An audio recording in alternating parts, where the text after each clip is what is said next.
संतप्त मानस शांत हों जिनके गुणों के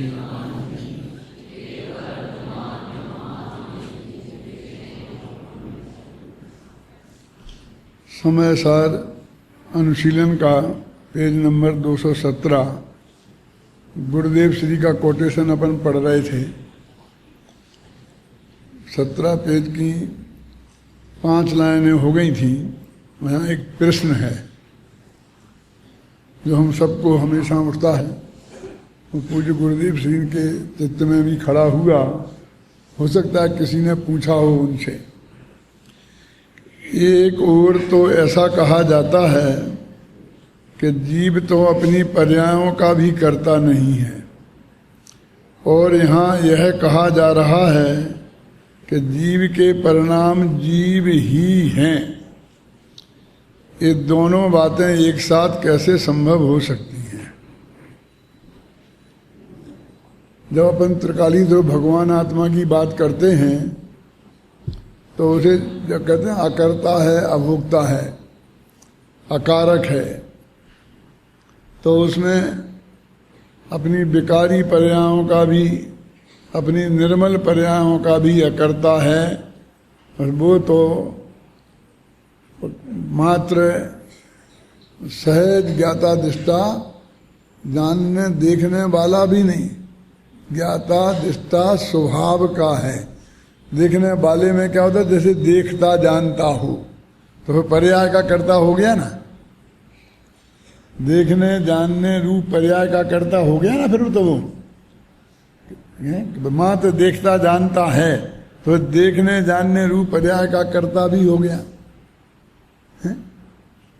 तो एक उस त्रिकाली स्वभाव को केवल ज्ञान से भी भिन्न, भिन्न का अर्थ क्या होता है कि केवल ज्ञान मैं नहीं हूं, केवल ज्ञान मेरा नहीं है, केवल ज्ञान का मैं कर्ता नहीं हूं, और केवल ज्ञान का मैं भोक्ता नहीं हूं। ये 4 बातें हों तब भिन्नता का अर्थ होता है ना। तो एक जगह तो आप यहां तक की बात कहते हैं, और यहां ये कह रहे कि वो अपनी उस पर्यायों और पर्याय से बिल्कुल अभिन्न है। वो पर्याय मैं ही है। देखो, एक ओर तो ऐसा कहा जाता है कि जीव तो अपनी पर्यायों का भी करता नहीं है, और यहाँ यह कहा जा रहा है कि जीव के परिणमन जीव ही हैं। देखो, पूरा अभिन्न बताया जा रहा है ना। एकत्व, वही क्या ममत्व, कर्तृत्व, भोक्तृत्व तो है ही है।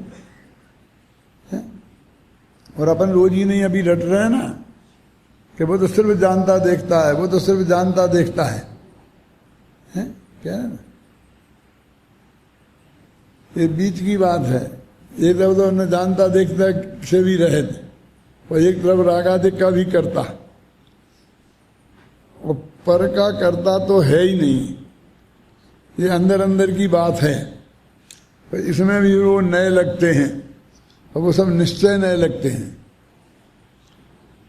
और ये जो फिर पर का करता है ही नहीं सर्वथा, फिर भी कहा जाता है, और उसमें भी फिर नए लगते हैं, और उनको नाम है व्यवहार नए, असद्भुत व्यवहार नए, जिसे पंचाध्यायी कार नए ही नहीं मानते हैं।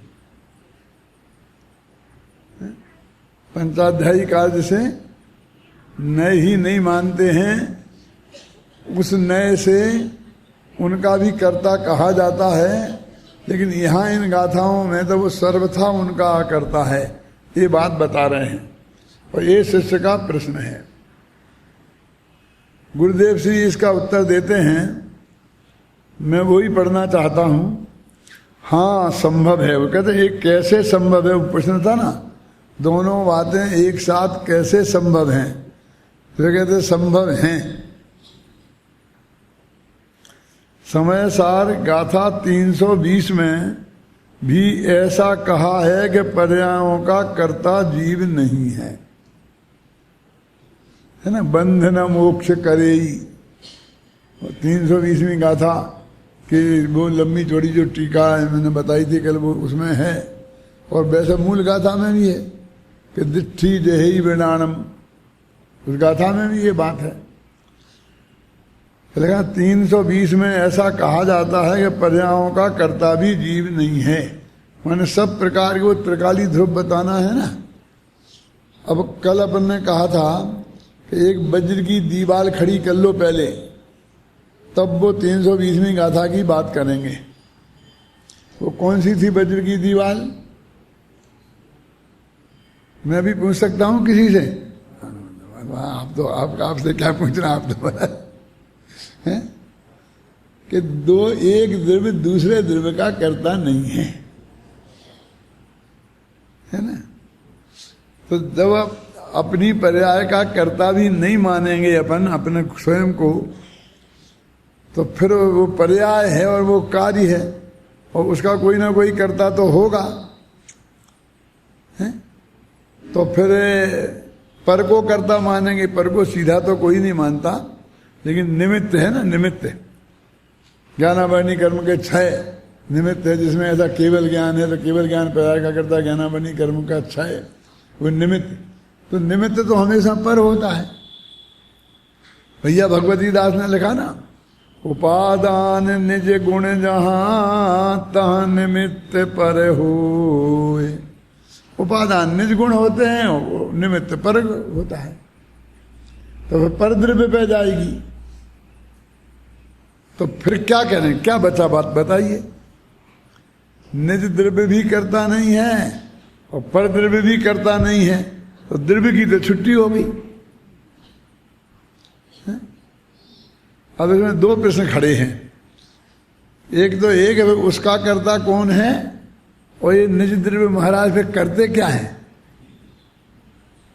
क्या जैसे कि एक प्रधानमंत्री बने और वो प्रधानमंत्री सारे विभाग बांट दे, 1-2 विभाग वो अपने पास रखता है, तो कुछ लोग अड़ जाते हैं सहयोगी दल कि हम तो यही विभाग लेंगे। कहते तू ले, तू ये ले ले, सब विभाग बांट दे, कोई भी विभाग अपने पास नहीं रखे। तो कोई पूछ सकता है ना कि फिर आप करेंगे क्या? पूछ सकता है कि नहीं? आप कहा कि प्रधानमंत्री है, करेंगे क्या? और कई प्रधानमंत्री तो 20-20 विभाग अपने पास रख लेते हैं। मुख्यमंत्री भी ऐसा करते हैं कि नहीं करते हैं?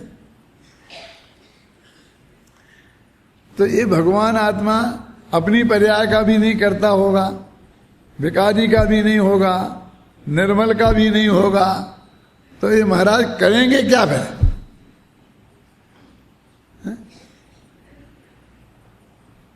तो प्रधानमंत्री तो कह देता है कि तुम लोग ढंग से काम कर रहे हो कि नहीं कर रहे हो, ये देखूंगा। तो देखने जानने का काम तो वो अपने माथे रख लेता है ना, कुछ नहीं रखे तो भी। लेकिन ये भगवान आत्मा तो इसकी भी छुट्टी, तो देखने जानने रूप पर्याय का करता भी नहीं, तो ये क्या करेगा, क्या करता है? तो कहते ये सर्वथा अकर्ता तिष्ठते, ये जीव अकर्ता है, लेकिन वो ऐसा अकर्ता इन गाथाओं में नहीं है। देखो समझ, वो बात 320 में आएगी। यहां तो पर का कर्ता नहीं है, ऐसा अकर्ता है। तो मुझे बराबर हर गाथा का ध्यान रखना चाहिए, ऐसा नहीं चलेगा चाहे जब चाह, तो सारी अपेक्षाएं ध्यान में रखना चाहिए। हैं? कैसा देवी तो कहा है कि सब इनका भी निषेध है कि सब अपेक्षा से निरपेक्ष हो जाओ, तत्व तो निरपेक्ष है। वो अपेक्षाओं को गौण करने की बात है, अपेक्षाओं के अभाव की बात नहीं है। अपेक्षाओं की समझ नहीं छोड़नी है, अपेक्षाओं का विकल्प तोड़ना है। अभी विकल्प था ना, ये कैसे ये कैसे ये कैसे ये कैसे, अब समझ लिया, अब उनके विकल्प करते रहने से क्या है? उनका विकल्प करते रहने से क्या है बोलिए? वो विकल्प को छोड़ने की कहता है तो वो समझ को ही छोड़ने की बात समझ लेता है। तो लालचंद भाई एक बात कहा करते थे कि वो भगवान आत्मा क्या करेगा फिर? कहते वो दर्शन देने का काम करेगा। श्रद्धा गुण उसका दर्शन करे तो श्रद्धा गुण को सम्यक दर्शन की प्राप्ति हो जाएगी। प्राप्ति क्या हो जाएगी, अलग से थोड़ी कुछ मिलेगा, उसके दर्शन का नाम ही सम्यक दर्शन है। ज्ञान गुण उसे जाने तो उसे सम्यक ज्ञान की प्राप्ति हो जाएगी। मैंने वो जान नहीं तो सम्यक ज्ञान है। चारित्र गुण उसमें रमण करे तो उसे सम्यक चारित्र की प्राप्ति हो जाएगी। वो तो दृश्य है, ज्ञेय है, ख्याल में ना, ज्ञाता नहीं है। अरे क्या कह रहे, मैंने जानने का काम नहीं करता। अरे भाई वो ज्ञाता रूप से ज्ञेय है। छठवीं गाथा में आता ना, ज्ञायक रूप से ज्ञेय है, मैं ज्ञायक हूं ऐसा ज्ञेय है, ऐसा जानने लायक है। ख्याल में है ना। तो देखो हाँ संभव है, समय सार 320 में भी ऐसा कहा है कि पर्यायों का कर्ता जीव नहीं है। तो अभी कहा था ना पर का नहीं है, पर्यायों का और निज पर्यायों का। वे पर्यायों को करेगा कौन, एक प्रश्न। और दूसरा प्रश्न कि वो क्या करेगा। कुछ काम तो तुम्हें अपने जिम्मे भी रखना चाहिए, क्यों। तो वो कहते हैं कि पर्यायों के कर्ता पर्याय, और वो अभिन्न सत्कारक की बात है। केवल ज्ञान किसने किया कि केवल ज्ञान ने, केवल ज्ञान ने केवल ज्ञान किसको दिया, किसके लिए है ना संप्रदान, कि केवल ज्ञान को केवल ज्ञान ने केवल ज्ञान दिया। कहां से दिया कि केवल ज्ञान ने केवल ज्ञान में से केवल ज्ञान पैदा किया। ये सब अभिन्न सत्कारक कि ये तो ठीक है। फिर यही प्रश्न विकारी पर्याय के संदर्भ में है ना, कि राग का कर्ता कौन बनेगा। फिर बोलो, ना स्वद्रव्य बनेगा ना परद्रव्य बनेगा। परद्रव्य बनते हैं तो परद्रव्य करता होता तो वो निमित्त करता नहीं, तो निमित्त करता भी नहीं, और तो उपादान करता भी निषेध कर दिया। त्रिकाली ध्रुवोपादान को भी कर्तापन का निषेध कर दिया। तो आखिर करेगा कौन, तो पर्याय का कर्ता पर्याय। इसलिए असली उपादान तत्समय की योग्यता को कहा। वो उपादान नंबर, क्षणिक उपादान नंबर 2 है। क्यों, क्योंकि त्रिकाली ध्रुव तो निकल गया भी है इस तरह से, और वो अनंतर पूर्ववर्ती पर्यायों का जो लंबा सिलसिला है, इसका व्यय और उसका उत्पाद, इसका व्यय और उसका उत्पाद, तो ये तो एक बहुत लंबी परंपरा में जोड़ता है। एक पर्याय को दूसरी पर्याय का कर्ता कहता है, इसको तो कैसे माना जा सकता है। तो अब क्या रह गया, पर्याय का कर्ता पर्याय कौन सी, जिस वही पर्याय का वही पर्याय करता। तो उसको बोलते हैं, उसके 2 नाम रख दिए हमने, एक तत्समय की योग्यता और एक वो पर्याय। तत्समय की योग्यता उसका नाम भी वही पर्याय है, उस पर्याय रूप होने की उस समय की योग्यता, कि वो ही असली नियामक है। उसमें आता है कि देखो किस में ये पर्याय होगी, किस द्रव्य में, किस गुण में, इसका नियामक है त्रिकाली उपादान। किस में होगी और किसका अभाव करके होगी, इसका नियामक है उपादान क्षणिक उपादान नंबर 1 है ना। और काल का नियामक कब होगी, इसका नियामक है तत्समय की योग्यता, क्षणिक उपादान नंबर 2। जब निमित्त उपादान की क्लास चल रही है ना शायद दादा की, तो अभी आएगा उसमें सभी विस्तार से आएगा, वो पढ़ाएंगे गहराई से जिनको समझना हो। अब प्रवचन में तो ऐसा थोड़ा थोड़ा बीच में कोई प्रकरण के संबंध में आ जाता है तो आ जाता है। तो असली कारण को वो बोला कि जिस समय जो पर्याय होनी है वो अनादिकाल से नक्की है, वही क्रमबद्ध पर्याय आ गई।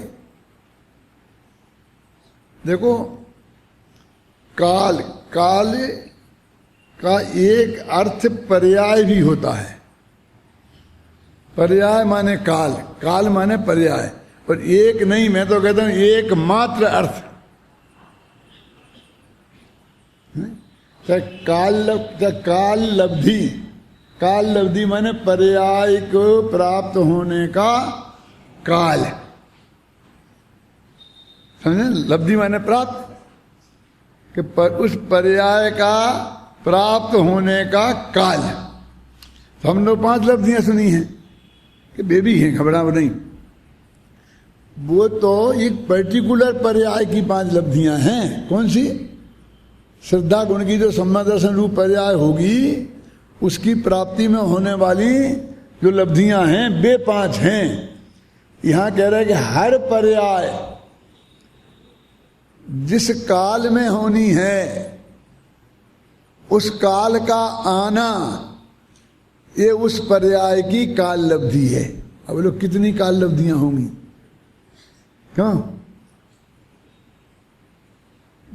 जितनी पर्याय हैं उतनी, एक द्रव्य की, एक गुण की नहीं, अगले श्रद्धा गुण की नहीं। एक द्रव्य के अनंत गुण, एक एक गुण की अनंत अनंत पर्याय। ऐसे एक द्रव्य में अनंत गुण और एक गुण की अनंत अनंत पर्याय। ऐसे अनंत जीव द्रव्य, उससे अनंत गुण है पुद्गल द्रव्य, और ये सब की एक एक समय की ये पर्याय। अरे भैया, एक दूसरे का करने का काम करेंगे तो बहुत बड़ी मैनेजमेंट, बहुत बड़ी व्यवस्था हो जाएगी। क्या तो ईश्वर भी नहीं संभाल पाएगा इतनी बड़ी व्यवस्था। ईश्वर है उनका करता, वो कितना ही चतुर हो,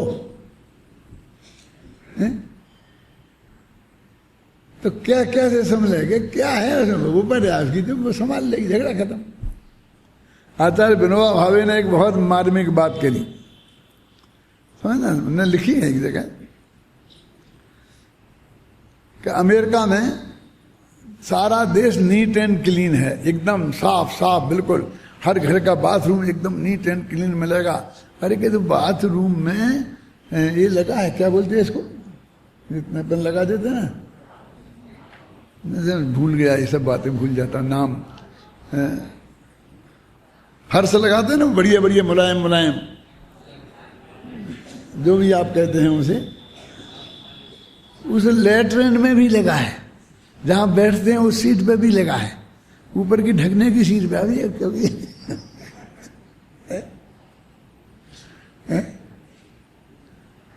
बिल्कुल नीट एंड क्लीन, कभी गंदा देखने में नहीं आता। क्यों? तो रोजीना बदलते हो बाजार से नया ला करके। नहीं संजीव देखा कि नहीं देखा है? गलीचा गलीचा लग रहा है सब, इतना साफ, कितनी बढ़िया गवर्नमेंट होगी। अब यहाँ की गवर्नमेंट तो ये लीचल है, कुछ नहीं करती है, कुछ नहीं करती। अरे मूर्खो, वो गवर्नमेंट नहीं करती है, बे उन घरों में रहने वाले बे करते हैं। कलेक्टर साहब अपना बाथरूम साफ खुद करते हैं। क्या? अकेला बाथरूम नहीं, कमरा, पूरा फर्श और बाहर की घास भी कलेक्टर साहब काटते हैं। अभी जाओ, वे भूतपूर्व राष्ट्रपति है ना क्लिंटन, वे भी अभी आपको घास काटते मिल जाएंगे अपने घर की। तो वो नीट एंड क्लीन है। क्यों प्रदीप जी? तो तुम गए थे उनकी सफाई करने कि वहीं के रहने वालों ने किया? तुमसे 3 गुना बड़ा देश है और 1/3 तुम्हारी पॉपुलेशन है। जितनी जगह में तुम 9 आदमी रहते हो ना, उतनी जगह में 1 आदमी रहता है। हाँ, मजा आ जाता होगा, कितना चौड़ा होके सोता होगा।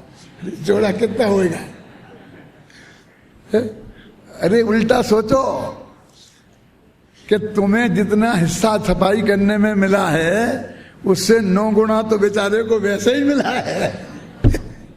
9 गुने हिस्से की सफाई उसे करनी है। समझ में आई कि नहीं आई? क्योंकि सारा देश साफ होना है ना। एक बड़े बड़े बंगले, 6-6 बेडरूम, बड़ी बड़ी जगह, और 2-2 आदमी रहते हैं, तो वे पूरा घर बेई 2 जने साफ करते हैं ना, दिन भर लगे रहते हैं। छुट्टियों के दिन 1 मिनट की फुर्सत नहीं मिलती उन्हें। मैं ये कहना क्या चाहता हूं, वो विनोबा जी ने क्या कहा? वो ये कहते कि हिंदुस्तान में जितने लोग हैं, सबको सारे हिंदुस्तान की सफाई की चिंता है।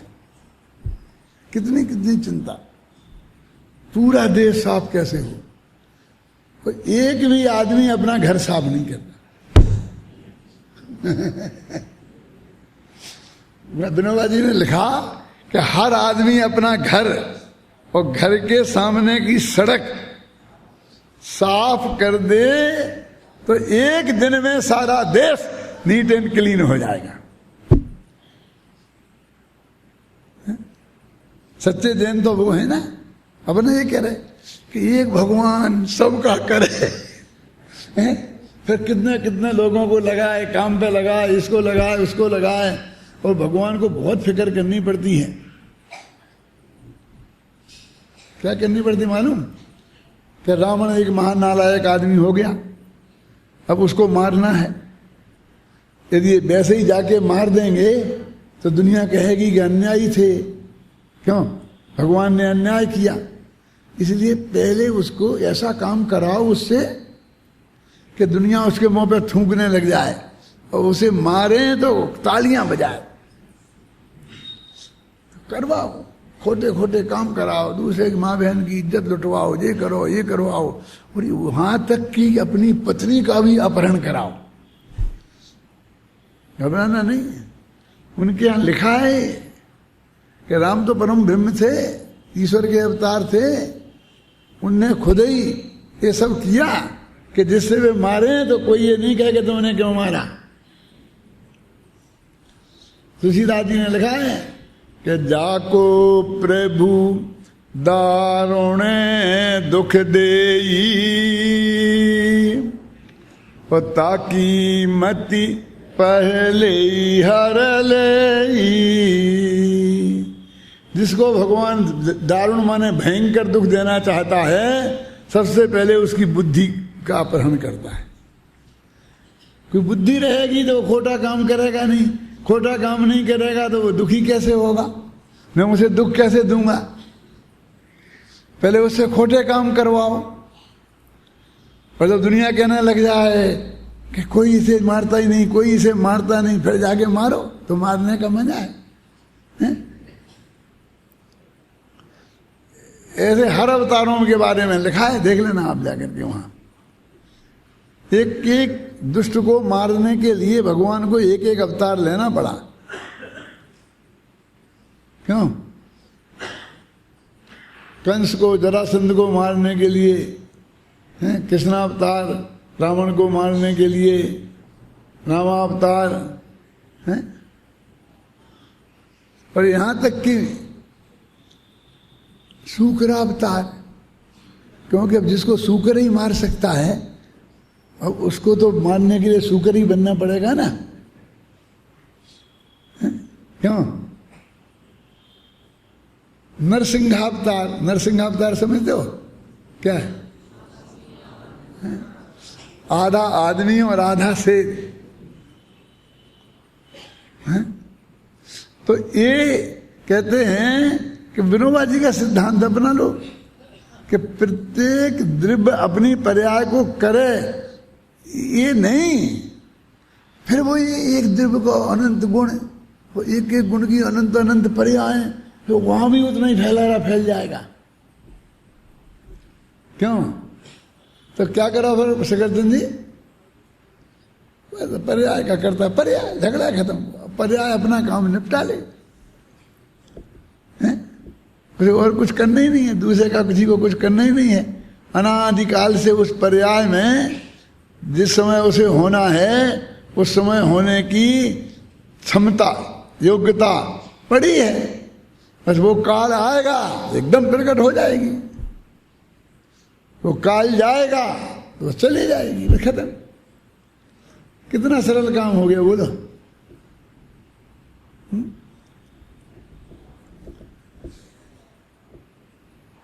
पहले ऐसा माना जाता था कि जो बुजुर्ग लोग हैं बहुत बुद्धिमान होते हैं। अब आजकल तो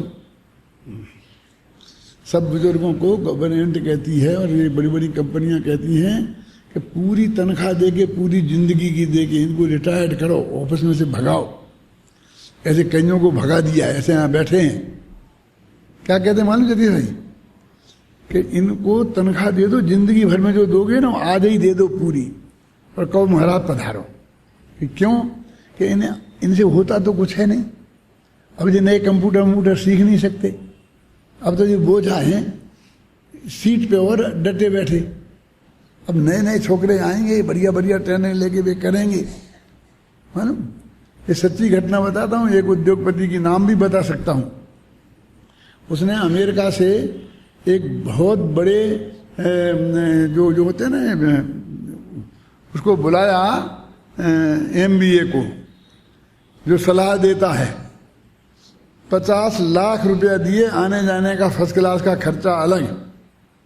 50 लाख रुपया सिर्फ इस बात की सलाह के लिए कि तुम हमारी कंपनी को देख करके और हमें सलाह दो कि इसकी तरक्की के लिए हमें क्या करना चाहिए।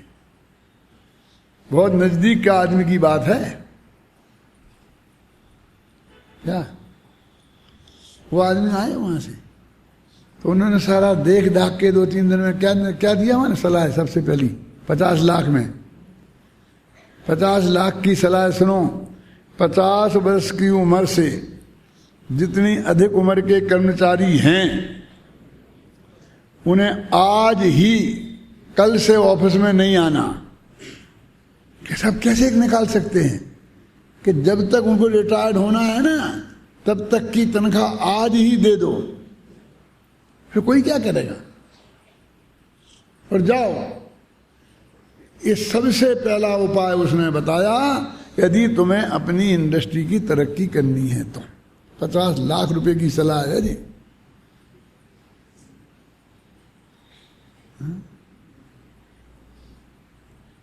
वो कोटि ग्रंथ का सार क्या है और लाख बात की बात क्या है। अपने दौलत राम जी ने भी सलाह दी ना कि लाख बात की बात यही निश्चय बदलाओ, है ना। कोटि ग्रंथ को सार यही है, यही जिनवाणी उचरो है कि दौल ध्याय अपने आत्म। समझ ना, क्यों इनमें कुछ होने वाला नहीं है। एक समय की पुरानी पर्याय इस पर्याय को करने में किसी काम की नहीं है। और त्रिकाली द्रव्य भगवान आत्मा तो सिर्फ दर्शन की वस्तु है। अपन कहते हैं ना, ये तो दर्शनी हुंडी है। कभी किसी अटल बिहारी वाजपेयी अभी क्या है कि दर्शनी हुंडी है। बड़े बड़े लोग जो कुछ नहीं करते ना, उनके लिए ये कहा जाता है न काम के न धाम के, और कितने शेर भर अनाज के। दुश्मन अनाज के, वाह वाह।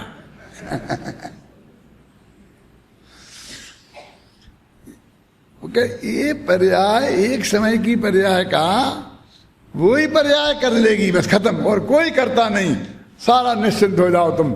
और वो आज तक वो व्यवस्था फैल नहीं हुई है। जिस समय जो पर्याय होनी थी वो पर्याय उस समय हुई और हुई, और एक समय भी वो आगे खड़ी नहीं रही और एक समय पहले आई नहीं। ये बात तो 320 की है भाई साहब, इसकी नहीं है। नहीं तुम इस गाथा का अर्थ करने में ये अर्थ ठोको। इसमें तो सिर्फ ये कह रहे कि एक द्रव्य दूसरे द्रव्य का करता नहीं है। यहां तो वो नियम लगाना। कौन सा नियम शांति जी? या परिणमति स करता, कि जो द्रव्य जिस पर्याय रूप से परिणमित होता है वो द्रव्य उस पर्याय का कर्ता होता है। तो आत्मा राग रूप से परिणमित होता है तो आत्मा राग का कर्ता है। आत्मा केवल ज्ञान रूप से परिणमित होता है तो आत्मा केवल ज्ञान का कर्ता है। यहां सिर्फ ये बता रहे हैं। देखो अभी मैं गुरुदेव का पढ़ के सुनाऊंगा आपको पूरा। देखो, हाँ संभव है, समय साथ 320 गाथा में ऐसा कहा है कि पर्यायों का कर्ता जीव नहीं है। पर्याय अपने कर्ता कर्म करण संप्रदान अपादान और अधिकरण रूप षट कारकों के परिणमन में स्वयं स्वतः अपने स्वकाल में उत्पन्न होती हैं। लिखिएगा नहीं लिखी गुरुदेव की। वहां द्रव्य से पर्याय को भिन्न बताने का प्रयोजन है। त्रिकाली द्रव्य स्वभाव की सिद्धि करना है ना, वो त्रिकाली जो द्रव्य स्वभाव है वो उसका कोई करना काम नहीं है, करना होना ये तो पर्याय का काम है। इसलिए वहां कहा है कि द्रव्य पर्याय का कर्ता नहीं है। आत्मा का अक्रिय एक रूप द्रव्य स्वभाव है। अतः यहां यह बताना प्रयोजनभूत है।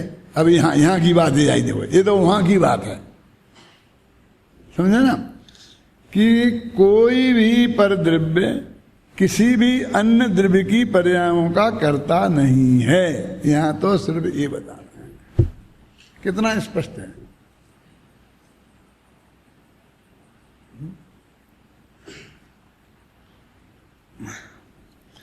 अतः यहां द्रव्य व पर्याय को अभेद करके बात की है। जीव क्रमबद्ध रूप अपने परिणामों से उत्पन्न होता हुआ जीव ही है। अब पहला जीव भी द्रव्य है और दूसरा जीव भी द्रव्य ही है ना।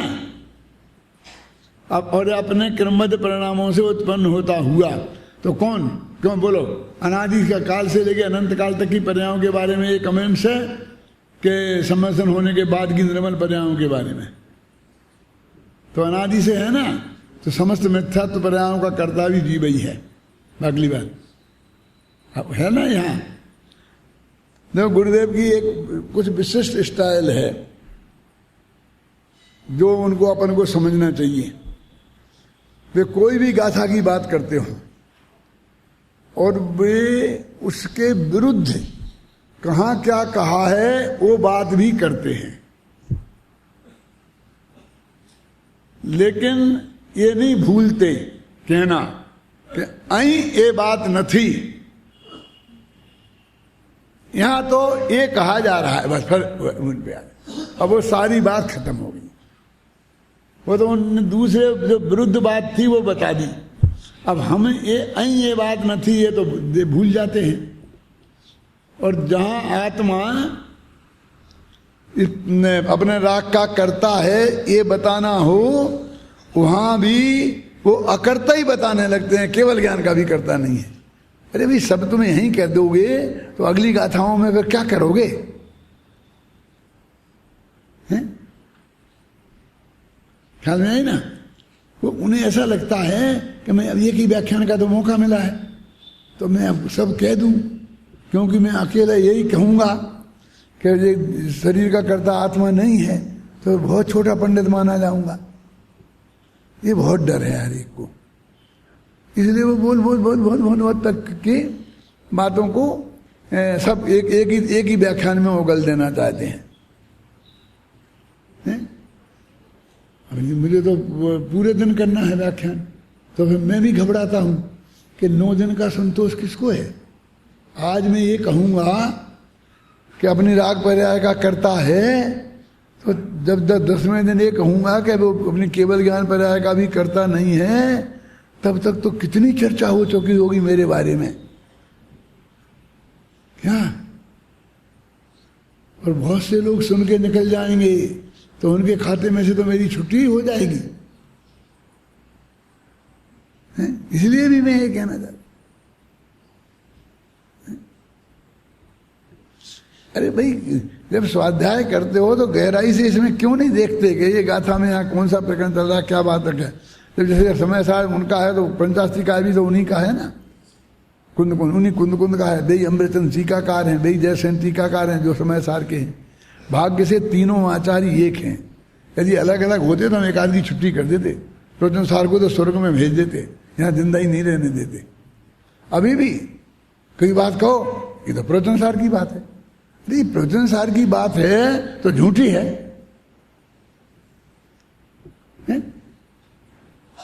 सब उन्हीं आचार्य की है, उन्हीं ने बताया है वस्तु का स्वरूप है।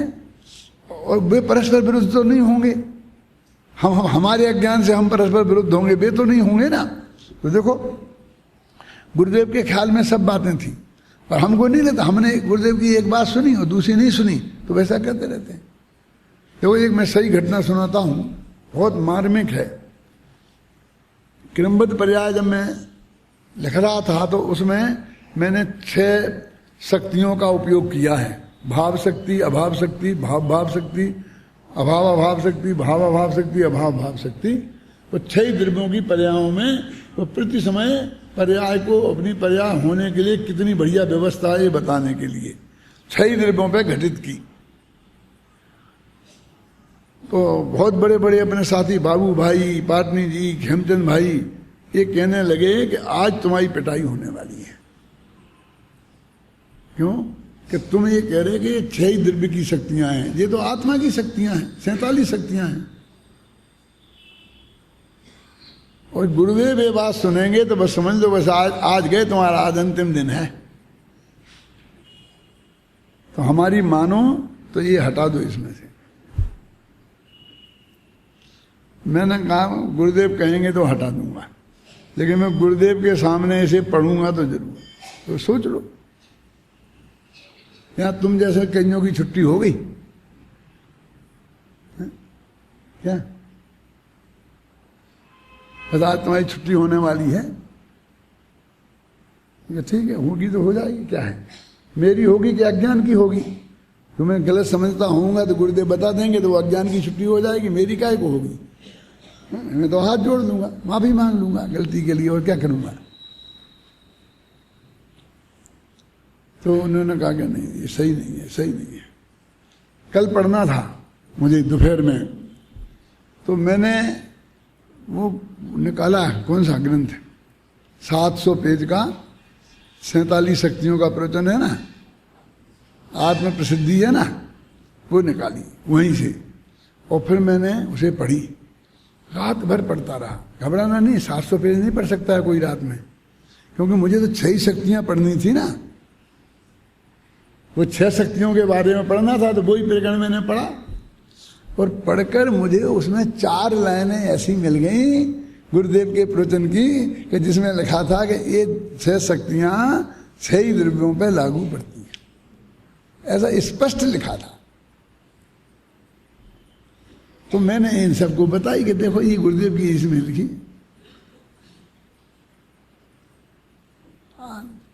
नहीं नहीं नहीं नहीं ऐसा नहीं हो सकता, ये तो वो करता है ना कि कौन भाई ये था ना, वो क्या हरि भाई, वो लिखता रहता है, गुरुदेव पढ़ते थोड़ी हैं बाद में, वो उसकी मान्यता होगी उसने डाल दी, डाल देते। अब हरि को देखते थोड़ी है ना, ऐसा वहाँ बहुत चलता था, जतीश भाई को मालूम है, हैं?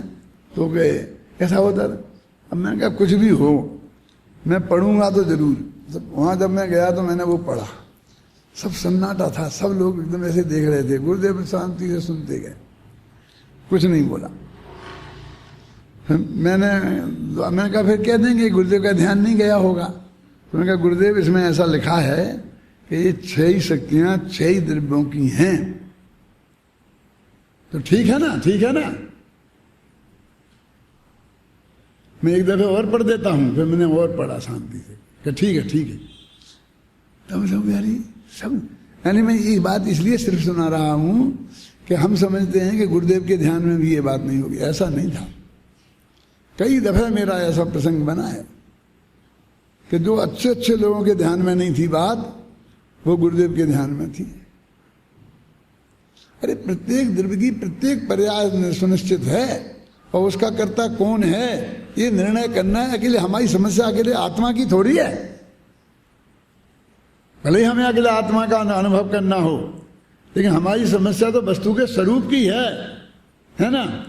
तो वो जो 47 शक्तियां हैं उनमें जैसे ज्ञान शक्ति है, दृष्टि शक्ति है, स्थिति शक्ति है, वो आत्मा की होंगी क्योंकि वो आत्मा से संबंधित हैं। सुपर प्रकाश तत्व शक्ति है, लेकिन ऐसी भी बहुत शक्तियां हैं, है ना, कि जो शक्तियां 6 द्रव्यों पर घटित होती हैं। तो ऐसे ही यहाँ पर गुरुदेव के उन प्रवचनों में से वो बात आपको बहुत गहराई से अध्ययन करके खोजनी पड़ेगी तो मिलेंगी। नहीं तो हम उनके 60-60 पेज एक गाथा पे प्रवचन है तो ऐसे ही निकल जाते हैं, बस खत्म, सपाटे से पढ़ते हुए पंजाब मेल जैसी तेज दौड़ाते दौड़ाते। मुझे पंजाब मेल मुझसे इसलिए निकलता है कि जब हम ज़्यादा सक्रिय थे उस बार बचपन में, तो सबसे सुपरफास्ट गाड़ी पंजाब मेल ही थी और कोई गाड़ी ही नहीं थी, इसलिए कहते पंजाब मेल जैसी मत दौड़ाओ। अब तो उससे भी बड़ी सुपरफास्ट निकल गई कि हमारे तो वही उसी से काम चलाते हैं मोदी। देखो यहाँ यह बताना प्रयोजन भीत है कि कोई भी परद्रव्य किसी भी अन्य द्रव्यों की पर्यायों का कर्ता नहीं है ना। अतः यहाँ द्रव्य व पर्याय को अभेद करके बात की है। जीव क्रमबद्ध पर रूप अपने परिणामों से उत्पन्न होता हुआ जीव ही है, अजीव नहीं। जीव की पर्यायें जीव स्वरूप ही हैं। देखो अब एकत्व भी आ गया, जहाँ एकत्व आ गया तो ममत्व तो आएगी, कर्तृत्व तो भोक्तृत्व भी तो आएंगे, चारों आ जाएंगे। एकत्व तो सबसे ज्यादा मजबूत है ना। युगल जी साहब इस एकत्व के अर्थ में भी ममत्व शब्द का प्रयोग करते हैं। अभी कभी ध्यान दिया आपने? एक एक आदमी के एक एक शब्द पे आपको अध्ययन करना पड़ेगा, तब आपको उसका भाव ख्याल में आएगा। मैं गुरुदेव की बता रहा था, उनकी एक स्टाइल थी क्या कि आई ये बात न थी, आई ये बात न थी, और एक दूसरी। आप कोई प्रश्न करो उनसे कि साहब कॉमर्स सार में तो ऐसा लिखा है, फलानी जगह तो ऐसा लिखा है, आप तो ऐसा कहते हो। तो सबसे पहले उनका उत्तर क्या आएगा? खबर 6, बधी खबर 6, हजारों शास्त्र देखा 6, दिगंबर होना श्वेतांबर होना सब। अरे हम ये प्रश्न पूछ रहे हैं, उसका उत्तर ये है। तुम्हें क्या खबर है, क्या नहीं है, तुमने क्या अध्ययन किया है, क्या नहीं किया है, हम ये नहीं पूछ रहे। कोई पत्रकार इंटरव्यू लेने नहीं आया कि तुमने क्या क्या किया है। हमारा तो प्रश्न है कि गोमट सार में ऐसा लिखा है और आप ऐसा कह रहे हो, तो कौन सी बात को सच्ची माने? भाई उनने उत्तर दे दिया। क्या है उत्तर? कि गोमट सार में क्या लिखा है हमको इस बात की खबर है, बिना खबर के हम ये बात नहीं कह रहे। और ये ही नहीं, और भी सब बातें खबर हैं हमें। हमने बहुत ग्रंथ देखे हैं तुमसे ज्यादा, और वो देखने के बाद हम कह रहे हैं वो बात सेंट पेंट सच्ची है, शांति से सुनो, माथा खराब मत करो। ये है उत्तर। बरो खबर 6 का अर्थ समझ में आया? कौन सी डिक्शनरी में मिलेगा ये? हैं? मेरे पास आना पड़ेगा सूरत से भाग भाग कर। हाँ क्या कि इस शब्द का क्या अर्थ है? गुरुदेव जब ऐसा बोलते थे तो उस वक्त में क्या कहना चाहते थे? हैं? तो देखो यहां यह बताना प्रयोजन भीत है कि कोई भी परद्रव्य किसी भी अन्य द्रव्य की पर्यायों का कर्ता नहीं है। अतः यहाँ द्रव्य व पर्याय को अभेद करके बात की है। द्रव्य क्रमबद्ध रूप से अपने परिणामों से उत्पन्न होता हुआ जीव ही है, अजीव नहीं। जीव की पर्यायें जीव स्वरूप ही हैं, ऐसी ही वस्तु स्थिति है। भाई कथन में जहां जो अपेक्षा हो उसे यथार्थ उसी अपेक्षा से समझना चाहिए। आजकल इस विषय में कुछ लोगों ने बिना सोचे विचारे गड़बड़ी कर रखी है। उन लोगों का कहना है कि क्रमबद्ध पर्याय मानने पर पुरुषार्थ का लोप हो जाएगा, क्योंकि सब कुछ नियत होने पर जीव को करने को रह ही क्या जाता है। अब ये समस्या है। हम तो समझते थे ये कि ये काम कौन करेगा, ये समस्या होगी, हम नहीं करेंगे तो ये काम करेगा कौन, ये समस्या होगी। यहाँ तो उल्टी है कि हम ये नहीं करेंगे तो हम करेंगे क्या? क्यों? मैं इस फिक्र में मरा जा रहा हूं कि यदि मैं प्रवचन नहीं करूंगा तो कौन प्रवचन करे। अरे लेन लगी है यहाँ 100 प्रवचनकार बैठे हैं, कुछ फर्क नहीं पड़ेगा, और सब एक गुरुदेव श्री की बात ही आपको बताने वाले हैं। क्यों? ऐसा करना कि ऐसा रूमाल फेंकना जोर से, और जिसके माथे पे गिरे उसे बैठाल देना, वो बढ़िया प्रवचन करेगा। ये सब पंडितों की सभा है क्या?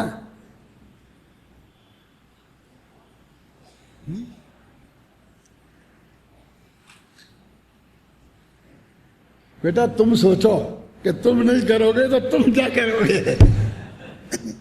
तुम नहीं करोगे प्रवचन तो कौन करेगा, ये मत सोचो। तुम नहीं करोगे तो तुम क्या करोगे ये बताओ। ख्याल में आया ना?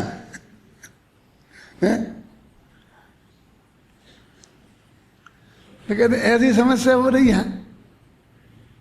हमें फिर काम ही क्या रह जाएगा? अरे तुझे कोई काम नहीं रहेगा, ये सौभाग्य की बात है कि दुर्भाग्य की बात है? बोलो।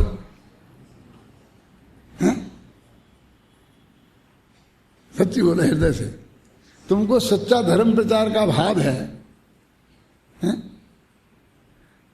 जगत में कितने 6 अरब आदमी हैं, कितने वक्ता है? 700। क्या होता है 700 से?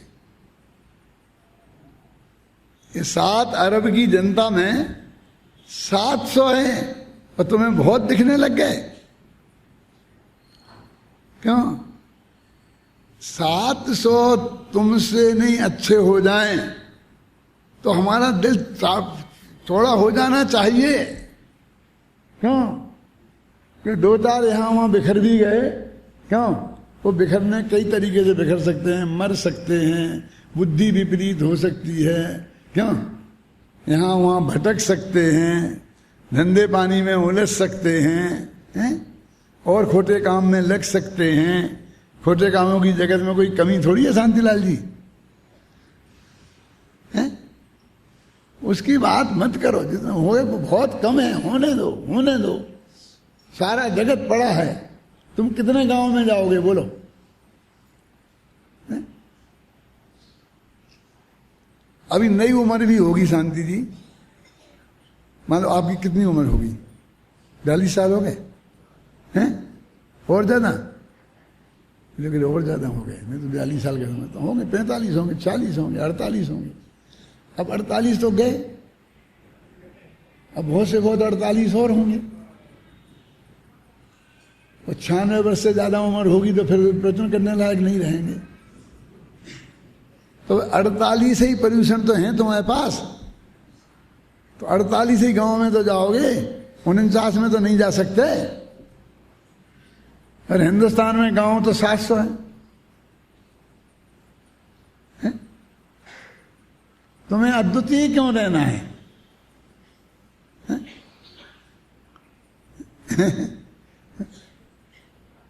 वो सारे गांव को खाली ही रखना है, उनको ये तत्व ज्ञान मिले ही नहीं, ऐसा रखना है। क्या है?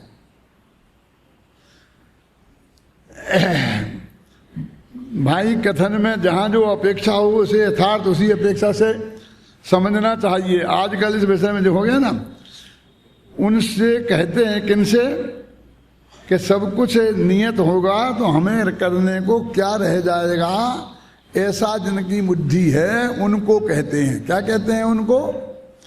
कि उनसे कहते हैं कि भाई वस्तु व्यवस्था तो नियत व स्वाधीन ही है, बस इसमें तो कोई परिवर्तन होगा नहीं। तू इस वस्तु व्यवस्था में फेरफार करने की चेष्टा को पुरुषार्थ कहता है, परंतु यह पुरुषार्थ नहीं है, यह तो तुम्हारा मिथ्या विकल्प है। तुम कहते लोप हो जाएगा, तो ये तो जितने जल्दी लोप हो उतना अच्छा है। जिसे तुम पुरुषार्थ कहते हो कि पुरुषार्थ खत्म हो जाएगा, वो तो जितने जल्दी खत्म हो वो अच्छा है। वास्तव में तो द्रव्य की पर्याय अपने स्वकाल में पर के कर्तापन के बिना स्वतंत्र स्वाधीन पने क्रमबद्ध रूप से अपने से ही उत्पन्न होती है। जिसने ऐसी श्रद्धा की वही सच्चा पुरुषार्थी है, क्योंकि ऐसा मानने वाले पर से निवृत्त होकर स्वसन्मुख होते हैं। वास्तव में स्वसन्मुख होना और स्व में स्थित रहना ही सम्यक पुरुषार्थ है। देखो अपन को हमें आत्मा में जाना है ना, स्वसन्मुख होना बोला ना, तो उसके लिए कितने बड़े त्याग की जरूरत है। हम समझते हैं कि हम उस सारे पैसा छुड़ाएंगे, मकान छुड़ाएंगे, जायदाद छुड़ाएंगे, आलू जमीन तो हमने छोड़ ही रखा है और न मालूम काका छुड़ाएंगे। अरे भैया तुम्हारा कुछ घबराओ मत, हम तुम्हारा कुछ नहीं छुड़ा रहे। तुम्हारे पास है का जो छुड़ाएंगे? एक भी परद्रव्य पर तुम्हारा परमाणु मात्र तो अधिकार है नहीं है? कि जिसको तुम अपना मान के बैठे हो, इसे छुड़ाने का काम है ही क्या? हमारे गांव में जतीश भाई एक दफे डांका पड़ा, तो जो हमारे पड़ोस में एक जो नगर सेठ रहते थे उनके घर में डांका पड़ा। अब वो तो पैसे वाले थे और हमारे घर तो बिल्कुल साधारण, बहुत बहुत साधारण था। समझते ये थे कि हम भी थोड़े हैं कुछ, समझते ऐसा थे, लेकिन सारा गांव समझता था कि इनके पास कुछ नहीं है। तो वो डाकू लोग आए तो उनने क्या किया कि हमारे घर के बाहर से सांकल लगा दी। क्यों? कि ये लोग घबरा के निकल के बाहर ना निकल आए, नहीं तो हमें इन्हें पिटाई करनी पड़ेगी, इनको भी कुछ करना पड़ेगा। तो हमारे घर के बाहर की सांकल लगा दी। अब वहां पर रोना धोना शुरू हो गया, मारपीट शुरू हो गई पड़ोस में। तो ये जग गए हमारे माता पिता। हम लोग तो पढ़ते थे मुरैना में, वो वहां अकेले थे दोनों जने। तो उन्होंने कबाड़ खोल के देखे तो वो सांकल लगी थी बाहर, और एक आदमी डाकू वहीं खड़ा था उस सांकल के बाद। वो चाहों तो ड्यूटी लगा देते हैं ना ऐसी। तो अभी ये घबरा करके क्या करें कि घर के ऊपर से भागें, और कोई दूसरा रास्ता था नहीं। तो घर के ऊपर चढ़कर, ज्यादा ऊंचा नहीं था, और कपड़ों पर से भागने की कोशिश कर रहे थे।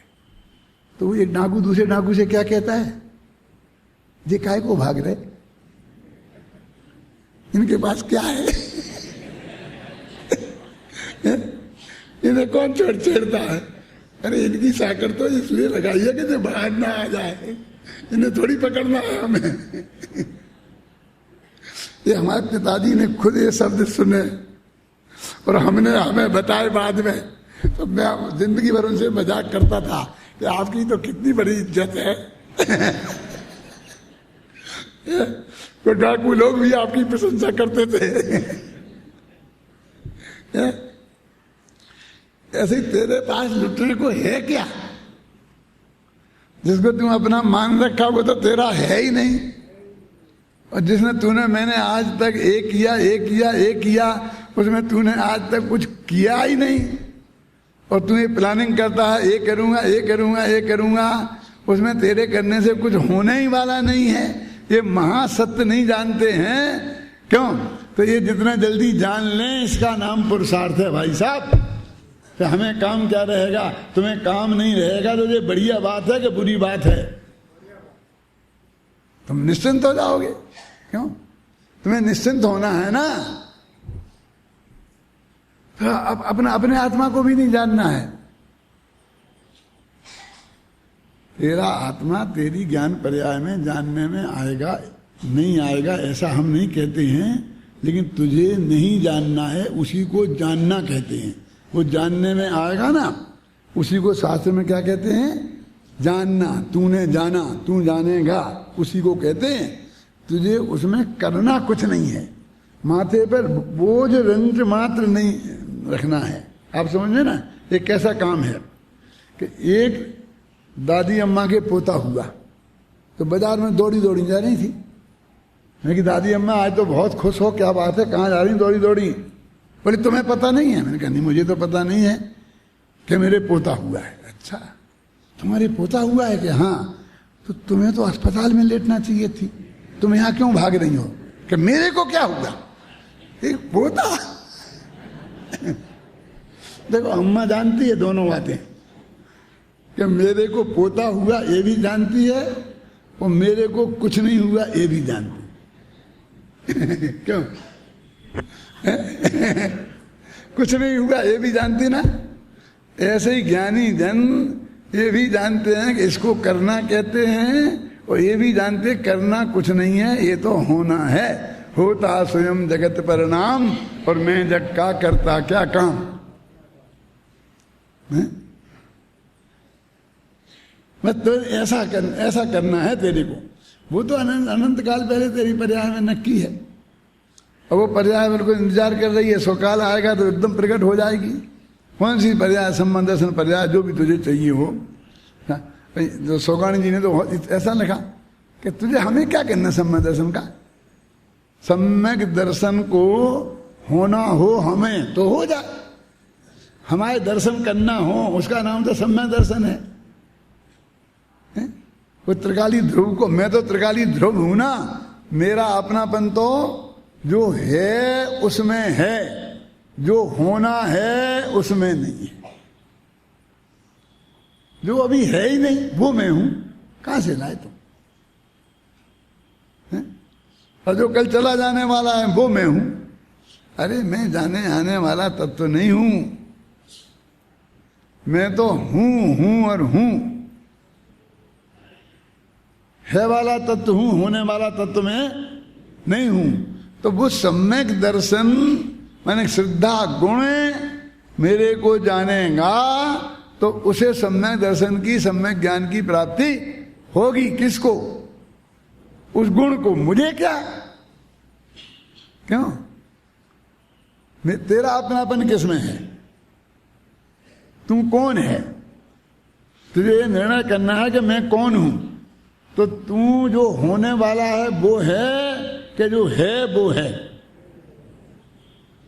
इसलिए यहां कहते हैं भाई कि यहां जो प्रकरण चल रहा है वो अपनी पर्याय का भी जो करता तू है ना, तो जो कुछ करना है तेरे माथे पे बोझा नहीं छोड़ रहे हैं। वो तो उसमें लिख दे कृमिनियमात परिणाम ऋतुबद्ध मानो, वो परिणाम कृमि नियमित है, अपने आप समय पे पैदा होगा। और उसी को दुनिया में ये कहा जाएगा कि तूने सम्यक दर्शन किया। और उसके पहले पहले क्या होगा वो सब आपको उत्तम चंद जी बताएंगे शाम को। क्यों? उसके पहले कैन लब्धि होगी, उसके पहले प्रायोग लब्धि होगी, उसके पहले देशना लब्धि होगी, उसके पहले प्रसिद्धि लब्धि होगी, उसके पहले सेवसम लब्धि होगी, और उसके पहले भी कुछ होगा। जितनी दूर जाना हो उतनी दूर चले जाओ। क्यों? लेकिन वो जो सम्यक दर्शन की पर्याय जिस समय होना है उस समय में किसी भी पूर्व पर्याय का, उत्तर पर्याय का, किसी का कोई योगदान नहीं है। वो पर्याय अपनी पात्रता से, स्वयं की योग्यता से समय पे पैदा हो जाएगी। आप लोग एकदम निश्चिंत हो जाएं। इस भावना के साथ मैं अभी की बात समाप्त करता हूं।